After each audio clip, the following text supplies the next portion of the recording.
A controversy in Carthage, Missouri, where National Guard troops did not get permission to appear at a church's vacation Bible school. Bible Baptist Church wanted to honor members of the military as part of their annual VBS using the theme God's Rescue Squad. Local paramedics and firefighters attended the patriotic services. Members of the National Guard were also invited, but they did not appear. The reason? The National Guard says they received the invitation too late. But it seems another factor also played a role. It's a federal policy that actually forbids the military from taking part in events sponsored by religious organizations. Kent Hogan is pastor of Bible Baptist, and he joins us now. Pastor Hogan, thanks for joining us. Thanks for having me. First off, why did you invite the National Guard to your vacation Bible school? Well, the whole week of our Bible school, God's Rescue Squad, was dealing with individuals in our community, as far as the fire department, the sheriff's department. Also invited members of the National Guard to come because in essence, we just wanted to pay tribute and thank them for their service. We had a couple of vehicles that were going to be there that Thursday night, and our kids were excited about it, and we just wanted to tell them thanks for all of their service. And so you did have members of the firefighting community as well as paramedics who did show up to the events. The paramedics didn't show on Monday. They were scheduled to be there. They called and said that they had received a call and they were not able to come Monday night. But Tuesday night, we had the fire department, and they came out and did a wonderful job. They brought up 2 trucks to let the kids use the fire hose, and they were excited about doing that. Wednesday night, we had the sheriff's department come with the canine unit, and the kids absolutely loved all of that.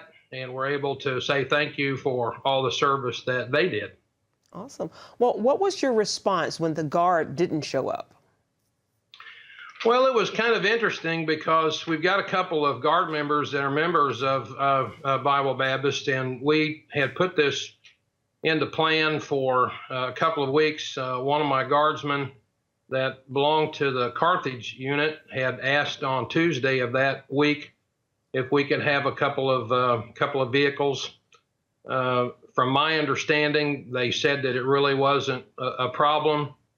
Thursday came around, and I received a text message from one of my Guardsmen, said that everything was fine. They had 2 of the 3 approvals, and then all of a sudden, well, now it's iffy.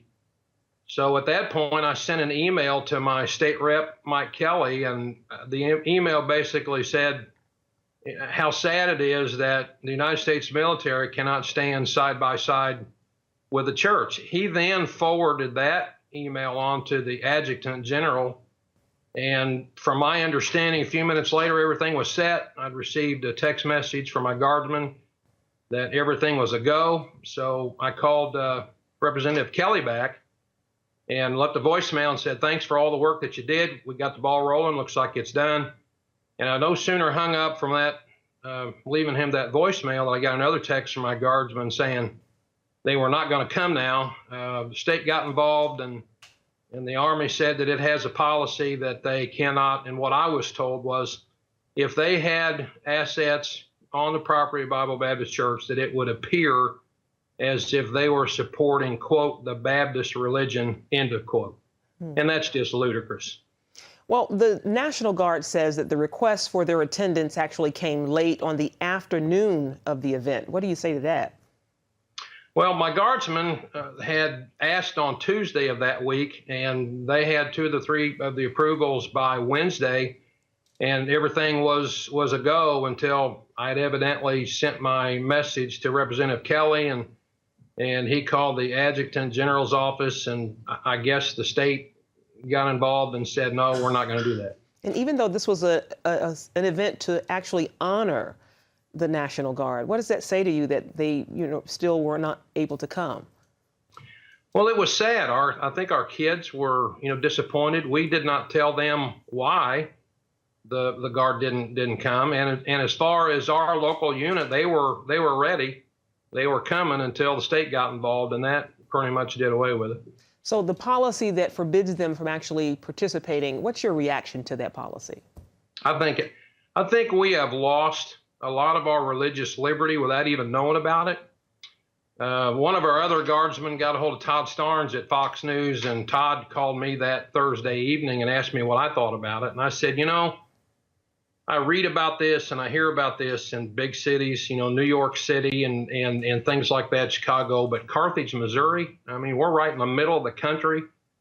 This is what everybody considers the Bible Belt, and we're just a small country church that just, we are patriotic.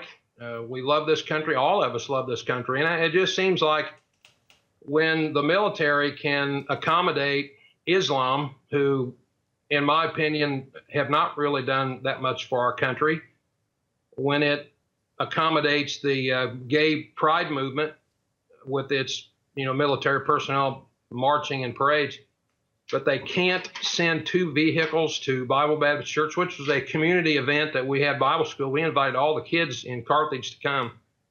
And then our military says, no, we can't do that because it looks like it's going to be an issue of separation of church and state. It is a sad time, I tell you. Pastor Hogan, thank you so much for joining us and for your insights on this today. Thanks for having me.